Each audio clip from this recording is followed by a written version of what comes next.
Hello everyone. आज हम अपने इंडियन ज्योग्राफी के पार्ट 4 के अंतर्गत हिमालय के बारे में पढ़ेंगे। तो अब हम यहाँ पे हिमालय का जो हमारा पश्चिम से पूर्वी तक विस्तार है, तो उसमें हम पूर्वी हिमालय के बारे में पढ़ेंगे।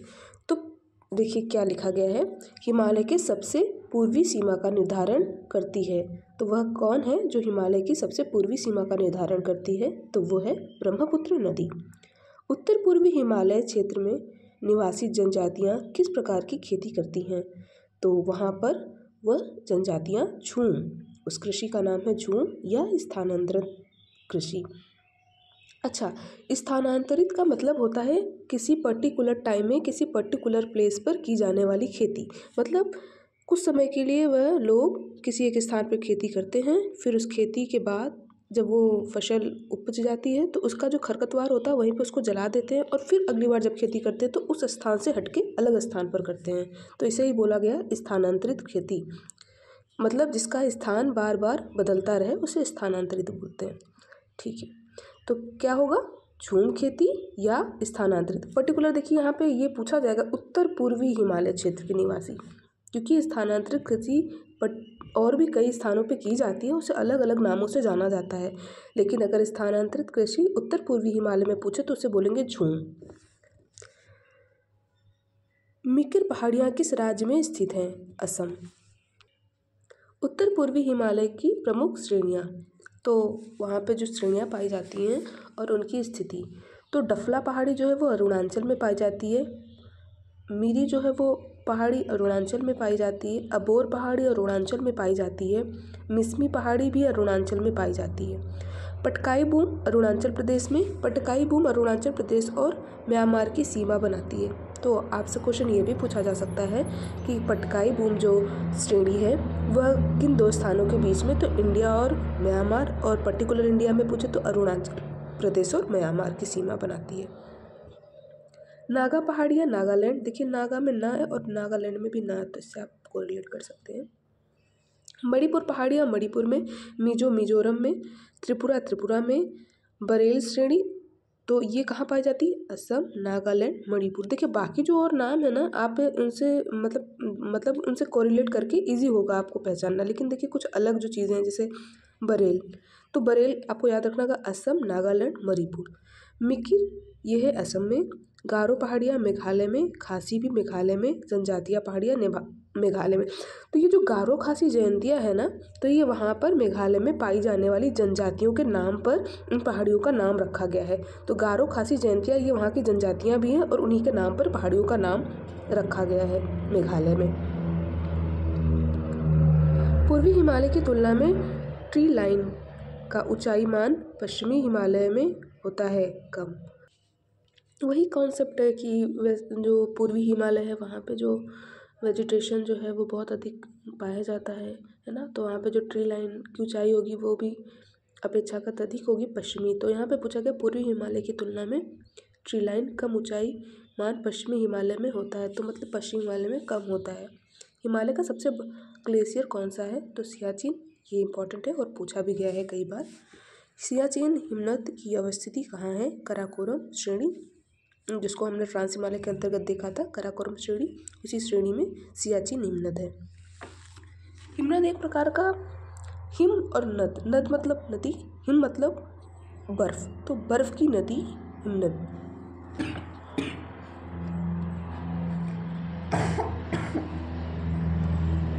हिमालय में स्थित हिमनद, तो अब कई सारे हिमनद हैं और उनकी सिचुएशन कहाँ है, तो अब हम उनको देखते हैं। और कई बार क्या हो सकता है कि हिमनद को उनकी लंबाई के आधार पर क्रम भी पूछा जा सकता है, और पर्टिकुलर वो कितनी बड़ी हैं ये भी नाम से मैच करने को पूछ सकता है। तो रीमू एक हिमनद है जो कि लंबाई 40 किलोमीटर है और अवस्थिति कराकोरम। पुनमा 27 किलोमीटर, कराकोरम। सियाचिन 76 किलोमीटर, कराकोरम। साइसाइनी 17.85 काराकोरम। हिस्पर 61 काराकोरम। बियाफो 62 काराकोरम। तो सबसे बड़ा कौन सा हुआ यहाँ पे? सियाचिन 76। उसके बाद हमारा है बियाफो और फिर है हिस्पर और उसके बाद रीमो, फिर उसके बाद है हमारा पुनमा और उसके बाद सासाइनी। बाकी सबके लोकेशन कहाँ पे है? कराकोरम में ही है। बाल्टोरो 58, कराकोरम। चोंगोलुंगमा 50, कराकोरम। खुर्दोपीन 41, कराकोरम। बातुरा 58, कराकोरम। रूपल 16, बृहद हिमालय पीओके। अब देखिए ये जो कराकोरम यहाँ तक जो हम लोग ने पढ़ा ना, ये ट्रांस हिमालय के अंतर्गत है, क्योंकि हमने देखा था कि ट्रांस हिमालय के अंतर्गत ही कराकोरम श्रेणियाँ आती हैं। लेकिन यहाँ से रूपल जो है वो बृहद हिमालय, यानी ये जो सेकंड विभाजन था ट्रांस के बाद बृहद, या जिसे महान हिमालय बोलते हैं, तो ये रूपल जो है वो बृहद हिमालय के अंतर्गत आता है। तो आपसे ये भी पूछ सकता है कि पर्टिकुलर ये किस हिमालय से रिलेटेड है। तो रूपल 16 बृहद हिमालय पीओके। जेमू 26 कंचनजंगा नेपाल सिक्किम के बीच। सोनापानी कश्मीर में 11 किलोमीटर। गंगोत्री 30 कुमायूं उत्तराखंड। मिलाम 19 कुमायूं उत्तराखंड। चोराबाड़ी 7 किलोमीटर उत्तराखंड। 12 सिगरी 27.7 हिमाचल प्रदेश। छोटा सिगरी हिमाचल प्रदेश।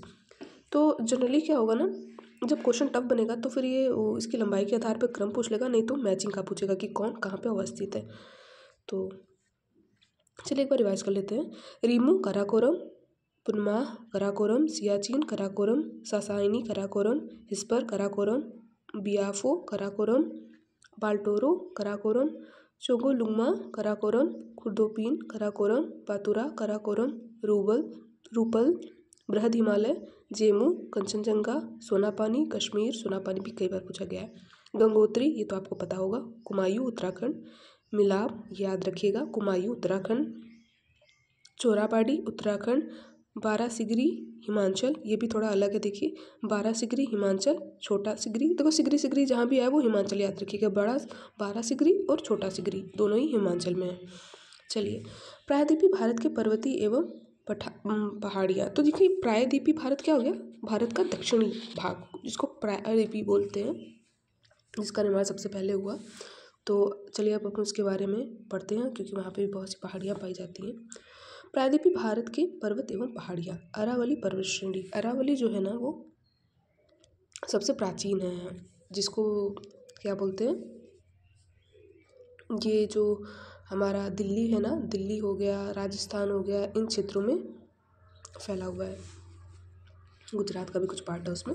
अरावली पर्वत श्रेणी की उत्पत्ति किस काल में हुई? तो प्री कैम्ब्रियन। देखिए जब हम लोग ने काल विभाजन पढ़ा था भूगोल मतलब भौतिक संरचनाओं का, तो सबसे पहला जो था वो प्री कैम्ब्रियन काल में, तो प्री कैम्ब्रियन में ही हमारी अरावली पर्वत श्रेणी की उत्पत्ति है। ये पूछा गया कि अरावली पर्वत श्रेणी की उत्पत्ति किस काल में है? तो प्री कैम्ब्रियन काल में। भारत की प्राचीनतम पर्वत श्रेणी कौन सी है? तो अरावली सबसे प्राचीन है। अरावली श्रेणी मुख्यतः किस राज्य में स्थित है? मुख्यतः मतलब उसका मेजर पोर्शन जो है वो कहाँ पाया जाता है?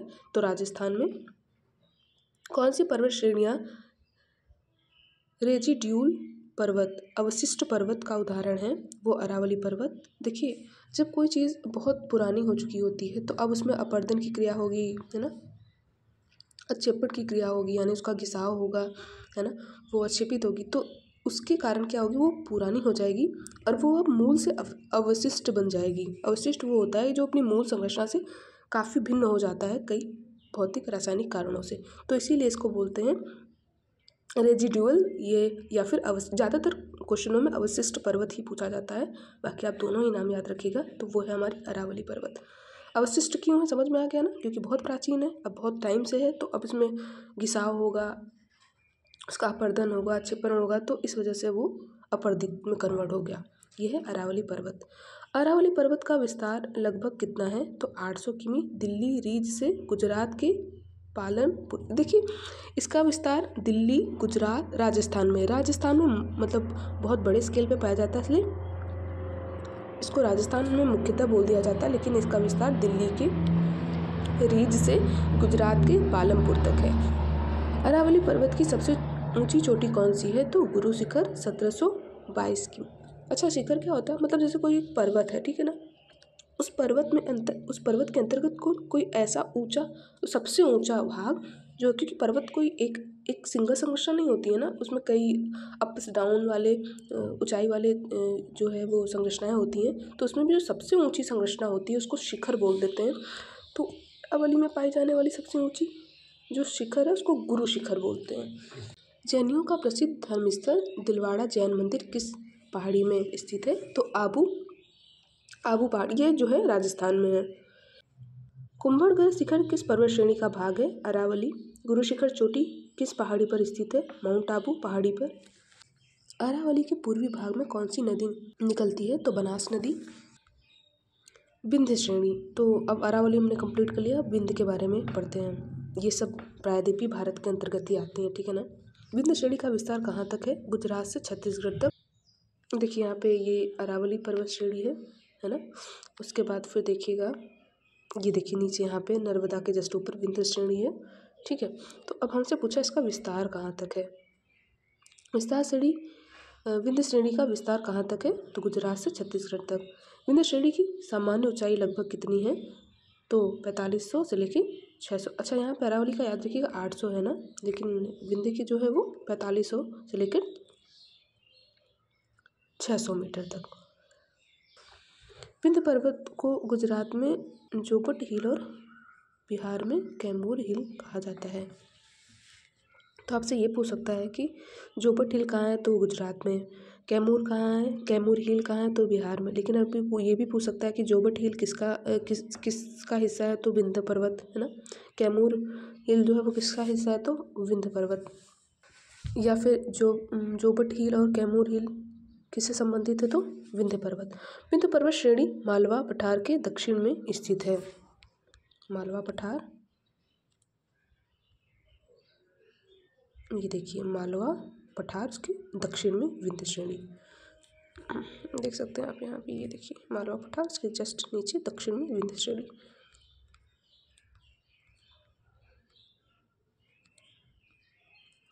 विंध्याचल पर्वतमाला किन पहाड़ियों का समूह है? तो विंध्याचल, भांडेर एवं कैमूर की पहाड़ियाँ। भांडेर स्थानीय रूप से नाम दे दिया गया है।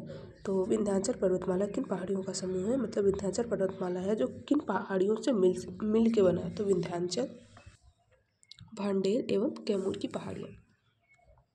कैमूर श्रेणी किन दो नदियों के मध्य जल द्विभाजक का कार्य करती है? जल द्विभाजक का मतलब होता है एक ऐसी संरचना दो जलाशय समूहों को, तो टोंस एवं सोन नदियों के मध्य। मतलब जो कैमूर पहाड़ियाँ पाई जाती हैं वो किन दो नदियों के बीच? तो टोंस और सोन नदियों के मध्य। कौन सी पर्वत श्रेणी दक्कन पठार के उत्तरी सीमा का निर्धारण करती है? तो विंध्य श्रेणी। देखिए कौन सी पर्वत श्रेणी दक्षिण पठार के उत्तरी सीमा, मतलब जो दक्कन का पठार है हमारा, उसका जो टॉप नॉर्थ जो सीमा है वो किसके द्वारा निर्धारित होती है? तो वो विंध्य श्रेणी के द्वारा। ये जो दक्कन का पठार है ना, ये जो आपको थोड़ा डार्क संरचना दिख रही होगी, इसका जो उत्तरी भाग है ये देखिए, तो ये विंध्य श्रेणी है। तो यही बोला गया है कि जो दक्कनी सीमा है हमारा, उसका जो सबसे ऊपरी भाग का जो सीमा निर्धारण करती है वो कौन करती है? तो विंध्य श्रेणी करती है।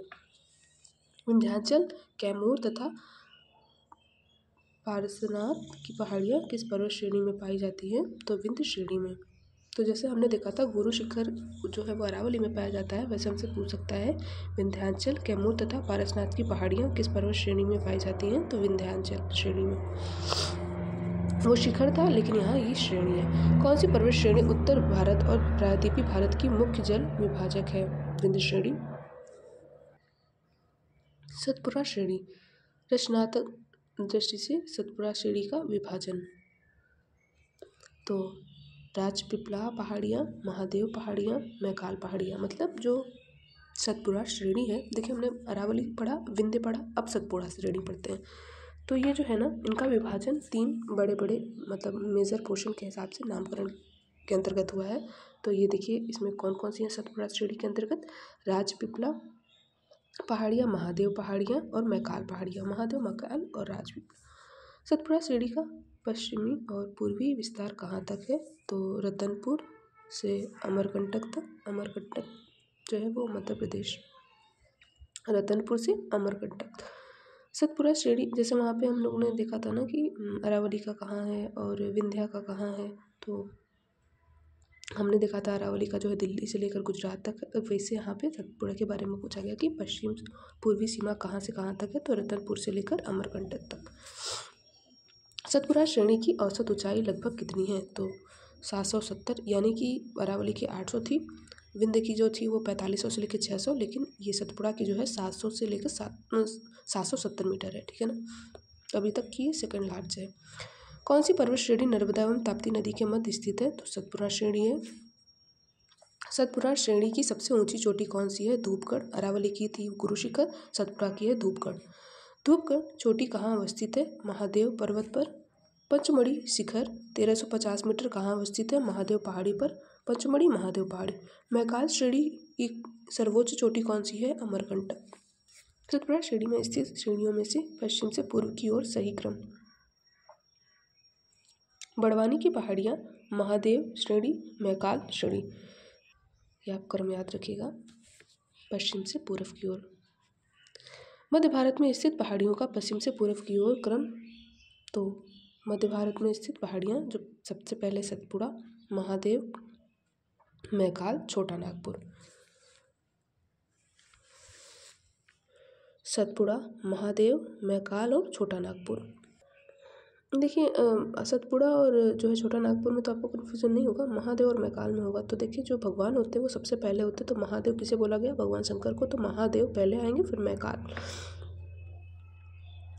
सतपुड़ा श्रेणी महत्वपूर्ण तथ्य, ये हमने यहाँ देखा और आगे और देखते हैं। सतपुड़ा श्रेणी भारत के मध्य भाग में स्थित है। सतपुड़ा एक ब्लॉक पर्वत है। ब्लॉक पर्वत वो होता है ऐसी संरचना जिसके अगल बगल या तो उभार हो गया या वो धंस गई। तो क्या होगा, जब उभार हो जाएगा तो एक जो संरचना है वो नीचे की ओर चली जाएगी, या जो मेन संरचना है उसके आसपास की जो संरचना है वो नीचे धंस जाएगी, तो बीच वाली संरचना अपने आप ही ऊपर हो जाएगी, तो उसे ही बोला गया ब्लॉक पर्वत। मतलब ऐसा पर्वत जिसके अगल बगल भी ऐसी संरचना है तो वो ब्लॉक पर्वत, मतलब अगल बगल भी पर्वत है तो वो बीच का ब्लॉक पर्वत, या तो उभार होगा या वो धंसा हुआ होगा, इसी को बोला गया ब्लॉक पर्वत। इसका निर्माण मुख्यतः ग्रेनाइट एवं बेसाल्ट चट्टानों से हुआ है। देखिए ये कॉमन सेंस की बात यहाँ बन जाती है, क्यों हुआ, क्योंकि जो हमारा पठारी मतलब प्रायद्वीपीय भाग है वो बहुत ही प्राचीन है और वो स्टार्टिंग में ही बन गया था गोंडवाना लैंड से, जब वो अलग हुआ है ना। तो जो वहाँ पर चट्टानें भी पाई जाएंगी वो एकदम प्रारंभिक चट्टानें पाई जाएंगी जो उस समय निर्मित हो गई होंगी, क्योंकि वो काफ़ी पुरानी है और ये संरचना भी बहुत पुरानी है, इसलिए यहाँ पे ग्रेनाइट एवं बेसाल्ट चट्टानों से मिलती है। मतलब इसका निर्माण मुख्यतः ग्रेनाइट एवं बेसाल्ट चट्टानों से हुआ है। सतपुड़ा पर्वत श्रेणी नर्मदा और ताप्ती नदी के मध्य जल विभाजन का कार्य करती है। तो ये हमसे पूछा जा सकता है, नर्मदा और ताप्ती के मध्य जल विभाजन का कार्य कौन करती है, तो सतपुड़ा श्रेणी। दक्षिण भारत में प्रमुख पर्वत एवं पहाड़ियाँ, नीलगिरी, अन्नामलाई, कार्डमम तथा पालमी पहाड़ियाँ कहाँ स्थित हैं, तो केरल एवं तमिलनाडु की सीमा पर। नीलगिरी, अन्नामलाई, कार्डमम तथा पालमी पहाड़ियाँ। कार्डमम मतलब होता है इलायची, इंग्लिश में जो छोटी इलायची होती है ना ग्रीन वाली, इसको कार्डमम बोलते हैं। तो यहाँ पे पैदावार इसकी बहुत ज़्यादा पाई जाती है, तो इस वजह से उसका नाम ही पड़ गया कार्डमम पहाड़ी। कौन सी पहाड़ियाँ कर्नाटक, केरल एवं तमिलनाडु राज्यों में मिलन का स्थल पर स्थित है, तो मतलब ऐसा कौन सी पहाड़ी है जो इन तीनों राज्यों के जंक्शन पॉइंट पे मिलता है, तो वो तीन राज्य कौन से हैं, कर्नाटक, केरल, तमिलनाडु, और मिलन स्थल नीलगिरी की पहाड़ियाँ। ये इंपॉर्टेंट है और कई बार पूछा जाता है। किस पहाड़ी पर पूर्वी घाट और पश्चिमी घाट से मिलती हैं, तो ये भी नीलगिरी पहाड़ी। देखो पूर्वी घाट और पश्चिमी घाट, तो पश्चिमी घाट हो गया हमारा तमिलनाडु का साइड, पूर्वी घाट हो गया हमारा केरला कर्नाटक का साइड। तो अब यहाँ पे ऊपर राज्य पूछ लिया गया है कि कर्नाटक, केरल एवं तमिलनाडु राज्यों के बीच कौन सी पहाड़ियाँ मिलती, तो यहाँ पे नीलगिरी है। लेकिन उसमें भी अगर मोटा मोटा पूछ लिया जाए कि उत्तरी और पूर्वी और पश्चिमी घाट की मिलन, तो वो भी हमारा नीलगिरी पहाड़ियाँ है।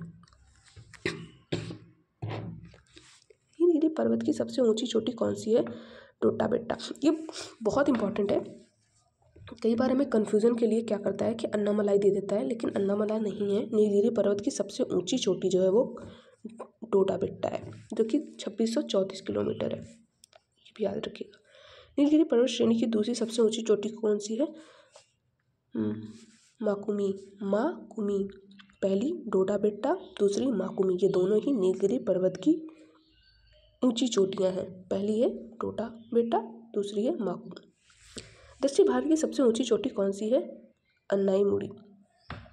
तो देखिए, अभी हमने आपको बोला कि आपको कन्फ्यूजन के लिए अन्नाईमुड़ी दे सकता है। तो अगर किसी पर्वत के स्पेसिफिक अंतर पूछे कौन सी ऊंची चोटी है, जैसे नीलगिरी में स्पेसिफिक पूछे कौन सी ऊंची चोटी है तो डोडा बेट्टा। लेकिन ओवरऑल अगर दक्षिण भारत की पूछे, दक्षिण भारत के अंतर्गत तो नीलगिरी भी है, अन्नामलाई भी है, कार्डमम भी है, पालमी भी है। लेकिन ओवरऑल पूछे तो दक्षिण भारत की सबसे ऊंची चोटी कौन सी है?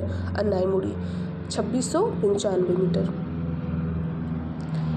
अगर टफ क्वेश्चन बनाना होगा ना तो हमें इसकी ऊंचाई के क्रम में पूछा जा सकता है, क्योंकि देखिए ना, इनकी ऊंचाई में ज़्यादा डिफरेंस नहीं है। 2634, 2554, 2695। याद रखिएगा, दक्षिण भारत मतलब ओवरऑल पूछे तो अन्नाईमुड़ी, और नीलगिरी में पूछे तो डोडा बेट्टा, और दूसरी मकामू। अन्नाईमुड़ी चोटी किस पर्वतमाला का भाग है? तो देखो, अन्नाईमुड़ी जो है वो अन्नामलाई पर्वत, ये देखिए ऊपर है ना, नीलगिरी के बाद अन्नामलाई, तो अन्नाईमुड़ी जो है वो अन्नामलाई। तो कई बार हमसे ये भी पूछ सकता है कि दक्षिण भारत में पाई जाने वाली सबसे ऊंची चोटी किस पहाड़ी के अंतर्गत आती है? तो वहां पे भी हमारा आंसर होगा अन्नामलाई। प्रसिद्ध पर्यटन स्थल कोडाई कनाल कहाँ अवस्थित है? यह है पालनी पहाड़ियों में। प्रसिद्ध पर्यटक स्थल कोडाई कनाल कहाँ अवस्थित है? पालनी पहाड़ियों पर। दक्षिण भारत के भगवान रंगनाथ, जिन्हें भगवान वेंकटेश भी कहते हैं, कहाँ का मंदिर कहाँ स्थित है? तो तिरुमल्ला पहाड़ी पर, तिरुमल्ला पहाड़ी पर। चंदन के वनों के लिए कौन सी पर्वत श्रेणियाँ प्रसिद्ध हैं? मलयगिरी पर्वत श्रेणी, ये भी पूछा जाता है। चंदन के वनों के लिए, क्योंकि चंदन की जो लकड़ी होती है ना वो काफ़ी वैल्यूएबल होती है, कुछ मेडिसिनल भी होते हैं, कुछ उसके रिलीजन फैक्टर है, तो इस वजह से ये क्वेश्चन इंपॉर्टेंट हो जाता है। चंदन के वनों के लिए कौन सी पर्वत श्रेणी प्रसिद्ध है? मलयगिरी पर्वत श्रेणी। कौन सा पर्वत प्रायद्वीपीय भारत के दक्षिणतम भाग में अवस्थित है? इलायची, जिसे कार्डमम पर्वत बोलते हैं। तो याद रखिए, सबसे दक्षिणतम है, ठीक है ना। प्रायद्वीपीय भारत के सबसे दक्षिणतम भाग में अवस्थित है कार्डमम पर्वत, जिसे इलायची भी बोलते हैं, इलायची पर्वत या कार्डमम पर्वत। कन्याकुमारी से सटी पहाड़ियाँ कौन सी हैं? कार्डमम पहाड़ियाँ। दक्षिण भारत के प्रमुख पर्वत नाम: कार्डमम पर्वत केरल तमिलनाडु, शिवराय पर्वत तमिलनाडु, पालनी तमिलनाडु, जवादी पर्वत तमिलनाडु, पालकुट्टा आंध्र प्रदेश, वेलिकोट्टा आंध्र प्रदेश, तन्नामलाई पर्वत आंध्र प्रदेश और तेलंगाना। तो ठीक है, जो दो राज्यों के बीच है ना, ये थोड़े आप अलग से याद रखिएगा। जैसे कार्डमम जो है वो केरल तमिलनाडु, और तन्नामलाई जो है वो आंध्रा और तेलंगाना। पहले तो आंध्रा ही में था, लेकिन फिर एक विभाजन जब हुआ राज्य का तो आंध्रा और तेलंगाना दो राज्य बन गए, तो अब ये दोनों राज्यों के बीच में विभाजित हो गया। नीलगिरी पर्वत केरल तमिलनाडु, अन्नामलाई पर्वत केरल तमिलनाडु। तो तीन है, कार्डमम केरल तमिलनाडु में है, नीलगिरी भी केरल तमिलनाडु में, और अन्नामलाई भी केरल तमिलनाडु में, क्योंकि ये तीनों ही पर्वत ऐसे हैं जो कि इन राज्यों के जंक्शन पे मिलते हैं। पश्चिम घाट पर्वत, तो जो हमारा प्रायद्वीपीय भाग है उसका ओवरऑल मैंने देख लिया, और अब देखते हैं कि उसके जो पश्चिमी घाट है, मतलब जो हमारा प्रायद्वीप भारत है उसका जो पश्चिमी घाट है उसके अंतर्गत कौन कौन से पर्वत और पहाड़ियाँ पाई जाती हैं। पश्चिमी घाट पर्वत की लंबाई कितनी है? तो 1600 किलोमीटर। पश्चिमी घाट पर्वत का विस्तार कहाँ से कहाँ तक है? तो ताप्ती नदी घाटी से लेकर कन्याकुमारी तक। ताप्ती नदी जो अभी हम लोग ने पढ़ा ना, नर्मदा ताप्ती, जो सबसे टॉप पोर्शन था, विंध्य सतपुड़ा है ना, वो हमारा प्रायद्वीपीय जो भारत है उसका उत्तरी है, तो वहाँ से लेकर यह दक्षिणी कन्याकुमारी तक। किस पर्वतमाला को सह्याद्री के नाम से जाना जाता है? तो पश्चिमी घाट को। उत्तरी सह्याद्री का सर्वोच्च शिखर कौन सा है? कलसुईबाई। उत्तरी सह्याद्री का सर्वोच्च शिखर कौन सा है? कलसुईबाई। उत्तरी सह्याद्री का दूसरा सर्वोच्च शिखर कौन सा है? महाबलेश्वर। आप इसके अगर लंबाई याद रखना चाह सकते हैं तो याद रख सकते हैं। तो उत्तरी सह्याद्री, किस पर्वतमाला को सह्याद्री के नाम से जाना जाता है? तो पश्चिमी घाट। लेकिन पश्चिमी घाट में उत्तरी और जैसे डिवाइडेशन हुआ होगा ना ऊपर का नीचे का, तो उत्तरी सह्याद्री का सर्वोच्च शिखर कौन सा है? कलसुबाई। उत्तरी सह्याद्री का दूसरा सर्वोच्च शिखर कौन सा है? तो महाबलेश्वर। उत्तर एवं दक्षिणी सह्याद्री की विभाजन रेखा कौन सी है? तो 16 डिग्री उत्तरी अक्षांश रेखा है। 0 डिग्री जो है ना वो हमारे ग्लोब को पूरा जो है 20 से डिवाइड करती है, लेकिन जो भारत की स्थिति है वो हमने देखा था कि 8 डिग्री 4 मिनट से लेकर के 37 डिग्री 6 मिनट तक, तो उसमें भी जो है ना हमारा जो ये विभाजन पाया जाता है सह्याद्री का उत्तरी और दक्षिणी में, वो 16 डिग्री उत्तरी अक्षांश रेखा। दक्षिणी सह्याद्री का निर्माण मुख्य रूप से किस चट्टान से हुआ है? तो ग्रेनाइट एवं ओवरऑल ही याद रखिएगा कि जो हमारा पश्चिमी घाट है या हमारा जो प्रायद्वीपीय भारत है वो ग्रेनाइट से ही, क्योंकि वो प्रारंभिक में बना, प्रारंभिक चट्टानें जो थी वो ग्रेनाइट थी, इसलिए जो उसके सब पार्ट में से भी क्वेश्चन बनेगा उसका भी आंसर ग्रेनाइट होगा। तो ग्रेनाइट एवं नीस। दक्षिण सह्याद्री का सर्वोच्च शिखर कौन सा है? तो कुद्रेमुख है दक्षिणी सह्याद्री का सर्वोच्च। देखिए यहाँ पे उत्तरी का पूछा है तो वो कलसुबाई है ना, और दक्षिणी का पूछे अगर तो वो हमारा कुद्रेमुख है। जिस दक्षिणी सह्याद्री का दूसरा सर्वोच्च शिखर पुष्पगिरी। ठीक है, तो इससे क्या आपको पता चला? आपको ये पता चला कि जो उत्तरी सह्याद्री में शिखर पाए जा रहे हैं वो अपेक्षाकृत कम ऊंचे हैं, जबकि दक्षिणी सह्याद्री में जो शिखर पाए जा रहे हैं वो ज़्यादा ऊंचे हैं। महाबलेश्वर तथा हरिश्चंद्र किस पर्वत श्रेणी की प्रमुख चोटियां हैं? तो पश्चिमी घाट। महाबलेश्वर तथा हरिश्चंद्र किस पर्वत श्रेणी की प्रमुख चोटियां हैं? चोटियां मतलब बहुत ऊंचा स्थान। पश्चिमी घाट। पश्चिमी घाट पर्वत का पश्चिमी ढाल कौन सा है? पश्चिमी घाट पर्वत का पश्चिमी ढाल कैसा है? तो तीव्र एवं खड़ा। पश्चिमी घाट पर्वत का पूर्वी ढाल कैसा है? मंद एवं सीढ़ीनुमा।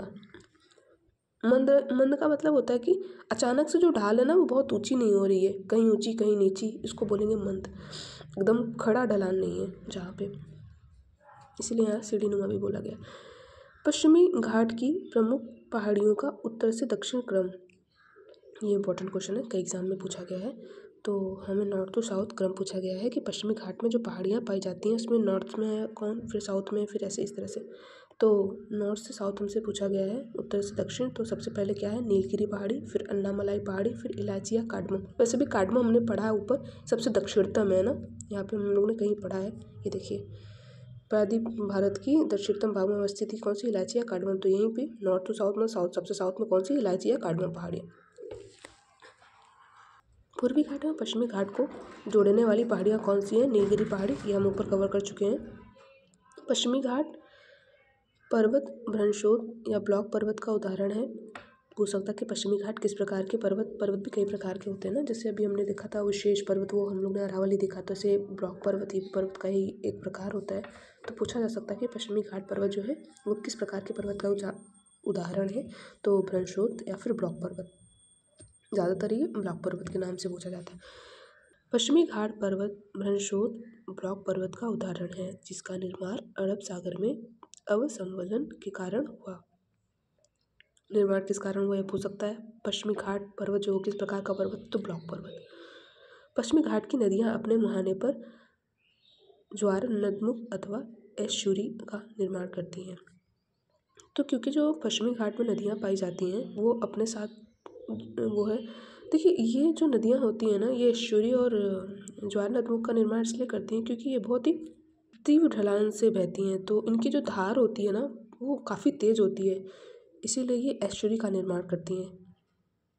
और ये दूरी भी कम तय करके आती हैं, जैसे नर्मदा, ताप्ती, ये सब नदियाँ जो है ना वो अरब सागर में गिरती हैं और ये एस्चुरी का निर्माण करती हैं, तो ये दूरी कम तय करके आती हैं, तो इस वजह से इनकी जो रफ्तार होती है ना वो तेज़ होती है, इसलिए ये एस्चुरी और ज्वार नदमुख का निर्माण करती हैं। क्योंकि इनमें जो डिपोजिशन होता है, मतलब जो अवसाद होता है ना वो कम होता है और जो है स्पीड ज़्यादा होती है, इसलिए एस्चुरी एवं ज्वार नदमुख का निर्माण करती है। जबकि जो हमारी हिमालय नदियाँ होती हैं वो काफ़ी लंबी दूरी, देखो गंगोत्री से होते हुए आ रही है गंगा, फिर बढ़ते हुए उत्तराखंड से, फिर ऐसे बढ़ते बढ़ते जा कर के वो बंगाल की खाड़ी में मतलब जा कर के मिलती है, गिरती है, फिर आगे वो अलग अलग नामों से जानी जाने लगती है। तो कहने का मतलब है कि वो काफ़ी लंबी दूरी तय करती है, इसलिए उसके अंदर अवसाद भी कम आएगा। अब फॉर एग्जांपल अगर कोई कम दूरी पे सफ़र कर रहा है तो उसकी रफ्तार तेज होगी, लेकिन वही अगर इंसान लंबी दूरी तय कर रहा है तो फिर आगे चल के उसकी रफ्तार डाउन हो जाती है, तो डिपोजिशन भी ज़्यादा हो जाता है, मतलब उसके अंदर अवसाद भी ज़्यादा जमा होने लगता है। तो वो जो है वो डेल्टा का निर्माण करती हैं। लेकिन पश्चिमी घाट की नदियाँ जो है एस्चुरी और ज्वारनद का निर्माण करती हैं। चलिए, पश्चिमी घाट पर्वत श्रेणी को सर्वाधिक संपन्न जैव विविधता की श्रेणी में रखा जाता है। मतलब यहाँ पे जो बारिश होती है ना पश्चिमी घाट में, जो हमारी जो हमारी वर्षा जो है यहाँ पे अधिक पाई जाती है, मतलब जो मानसूनी हवाएं आती हैं, तो पश्चिमी घाट जो है वो पर्वतीय क्षेत्र ज़्यादा है अपेक्षाकृत पूर्वी घाट के। तो यहाँ पर टकराएंगी जब वो मानसूनी हवाएं, तो बारिश अधिक होगी, बारिश अधिक होगी तो जाहिर सी बात है वेजिटेशन अधिक होगा। तो इसीलिए बोला गया कि पश्चिमी घाट पर्वत श्रेणियाँ सर्वाधिक संपन्न है, तो जैव विविधता की श्रेणी में रखा जाता है।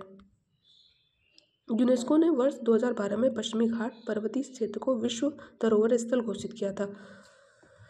यूनेस्को एक इंटरनेशनल ऑर्गेनाइजेशन है जो कई भिन्न भिन्न आधारों पर सांस्कृतिक, जैविक, मिश्रित और भी कई मतलब बेस पर किसी स्थान को जो है अपने अंतर्गत संरक्षित करती है। इसे बोला गया विश्व धरोहर स्थल, मतलब वो ऐसी विविधता वहाँ पाई जाती है कि इसको विश्व धरोहर के अंतर्गत शामिल कर लिया गया। तो ये कब किया गया? 2012 में। किस स्थलीय भाग के दोनों ओर के स्थल खंडों के नीचे धंस जाने के मध्य का भाग जो पर्वत की तरह ऊंचा उठ जाता है क्या कहलाता है? तो अभी मैंने आपको पहले समझाया भी था कि किसी स्थलीय भाग के दोनों ओर के स्थल खड्डों के नीचे धंस जाने के मध्य का भाग जो पर्वत की तरह ऊंचा उठ जाता है क्या कहलाता है? ब्लॉक पर्वत या ब्रंशोस पर्वत। चलिए, पश्चिमी घाट के बारे में पढ़ लिया, अब हम पूर्वी घाट के बारे में पढ़ते हैं। तो पूर्वी घाट पर्वत का विस्तार कहाँ तक है? उड़ीसा से लेकर तमिलनाडु तक। जैसे हमने वहाँ पे पढ़ा था ना कि जो पश्चिमी घाट है वो हमारा ऊपर और फिर नीचे जो है वो कोरोमंडल तक था। वैसे ही पश्चिमी घाट जो बोला गया वो कहाँ से कहाँ तक है? तो ये उड़ीसा से लेकर के तमिलनाडु तक। पूर्वी घाट पर्वत का सर्वोच्च शिखर कौन सा है?